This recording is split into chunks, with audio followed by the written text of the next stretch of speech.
Hello everyone. आज हम कक्षा 10वीं की एक बहुत ही महत्वपूर्ण प्रमेय को लेकर फिर उपस्थित हुए हैं। चूँकि आज हम थोड़ा जल्दी में हैं बच्चों, इसलिए हम इस कंटेंट्स को पहले से ही लिख लिए हैं जो कुछ भी है, क्योंकि अभी हमें निकलना है खिलियाबाद। तो इसलिए ज़रा ध्यान से समझिए। मैं सब कुछ बहुत आसान और बहुत ईजी और बहुत स्लो वे में बताऊँगा, आपको सब समझ में आएगा। बिल्कुल भी डरने की कोई बात नहीं है और ना ही परेशान होने की। तो सबसे पहले ज़रा इस प्रमेय की कथन को पढ़िए। क्या है प्रमेय? इस प्रमेय को हम कहेंगे भुजा कोण भुजा समरूपता प्रमेय। अब इसके कथन को पढ़िए। कह रहा है यदि दो त्रिभुजों में संगत भुजाओं का एक युग्म समानुपातिक हो और उनके द्वारा अंतरित कोण बराबर हो तो ये त्रिभुज समरूप होते हैं। समझो, हमारे पास दो त्रिभुज हैं जैसा कि मैंने चित्र में बनाया है। एक त्रिभुज ABC, दूसरा त्रिभुज DEF, है ना। चलिए यहाँ जरा ध्यान दीजिए। अब इन दोनों त्रिभुजों में कह रहा है संगत भुजाओं का एक युग्म। संगत भुजा का मतलब बच्चा, अगर हम इस त्रिभुज ABC में भुजा AB लेंगे तो D यानी AB और DE का जो अनुपात है वो बराबर है AC और DF के अनुपात के। दूसरी बात, इन दोनों भुजाओं के द्वारा अंतरित जो कोण है AB और AC के द्वारा, वो कोण दूसरे त्रिभुज की दोनों भुजाओं के द्वारा अंतरित कोण के बराबर है। यानी DE और DF के द्वारा जो अंतरित कोण है ये आपस में बराबर है। यानी कोण A बराबर है आपका कोण D के। क्या सिद्ध करना है हमें ये सिद्ध करना है कि त्रिभुज ABC समरूप होगा त्रिभुज DEF के। बहुत शानदार उत्पत्ति है। जरा हम देखिए अपने मतलब के लिए कुछ रचना करते हैं। वो रचना क्या है यहाँ समझिए। रचना ये है कि त्रिभुज DEF में हमने दो बिंदु लिया भुजा DE और DF पे। एक बिंदु P लिया और एक बिंदु Q लिया।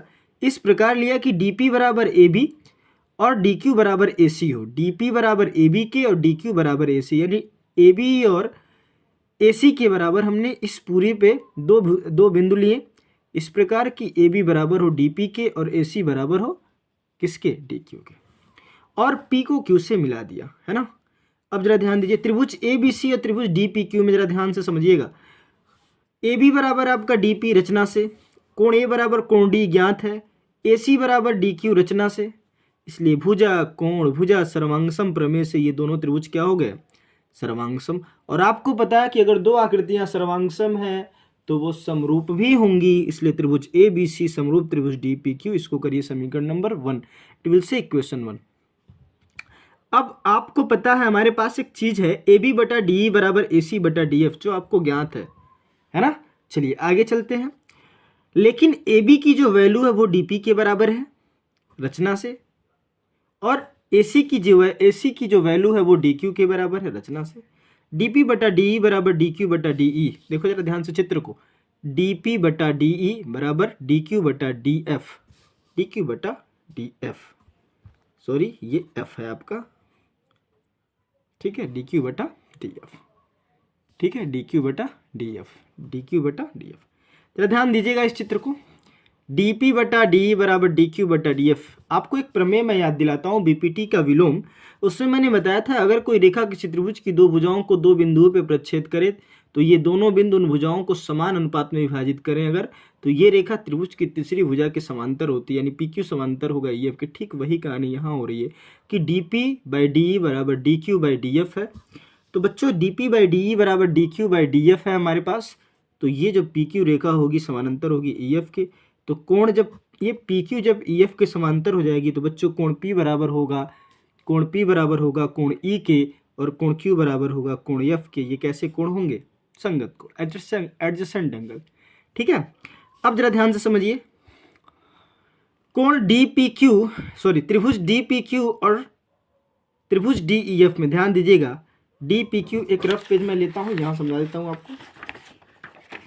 इधर देखिए, ये रहा आपका DPQ और ये रहा आपका DE और F। कोण D बराबर कोण D के, कोण P बराबर कोण E के, कोण Q बराबर कोण F के। तो ये दोनों त्रिभुज कोण समरूपता प्रमेय से ये दोनों त्रिभुज क्या हो गए? समरूप हो गए। तो हम लिख देंगे त्रिभुज DEF समरूप त्रिभुज DPQ। इसको करते हैं समीकरण नंबर 2। समीकरण 1 और 2 को ध्यान से देखिएगा। समीकरण 1 और समीकरण 2 को, यहाँ है त्रिभुज ABC समरूप है DPQ के और त्रिभुज DEF समरूप है DPQ के। यहाँ अगर इस DPQ को हम x मान लें तो ये भी x होगा, x बराबर 4 हो और x बराबर 6 हो तो 4 बराबर 6 होगा कि नहीं। तो समीकरण 1 और 2 से हमें मिल जाएगा बच्चा कि जब A B C D P Q के समरूप है और डी ई एफ भी डी पी क्यू के समरूप है तो ए बी सी समरूप होगा डी ई एफ के, और हमें यही सिद्ध करना था, है ना। और ये बहुत ही आसान सी प्रमेय है, बहुत इंपॉर्टेंट प्रमेय है बच्चों, आप बहुत आसानी से इसको समझ सकते हैं, कहीं कोई दिक्कत नहीं होगी। दरअसल हम आज थोड़ा सा बहुत ही जल्दीबाजी में है, हमको कहीं निकलना था, इसलिए हमने इस पूरे कंटेंट्स को पहले लिख लिया, है ना। और अगर आपको समझ में आए तो इस वीडियो को लाइक शेयर और सब्सक्राइब, इस वीडियो को लाइक करिएगा, शेयर कीजिएगा, अपने दोस्तों को भी शेयर कीजिएगा, है ना। और हमारे चैनल को लाइक और सब्सक्राइब कर दीजिएगा। बहुत बहुत धन्यवाद आप लोगों को। हम बस निकलने वाले थे, इसलिए हमने इस वीडियो को सोचा कि भाई आज जो है ऐसा ना हो कि गैप हो जाए, बच्चों तो कोई कंटेंट्स पहुँचे ना। और आप इस तरीके से अगर सॉल्व कर देंगे तो आपका पूरा का पूरा सारा का सारा सही हो जाएगा और आपको यहाँ जितने भी मार्क्स होने चाहिए 6 मार्क्स आपको मिल जाएंगे, है ना। तो आप सभी को बहुत बहुत धन्यवाद। Thank you everyone and love you all. Okay bye.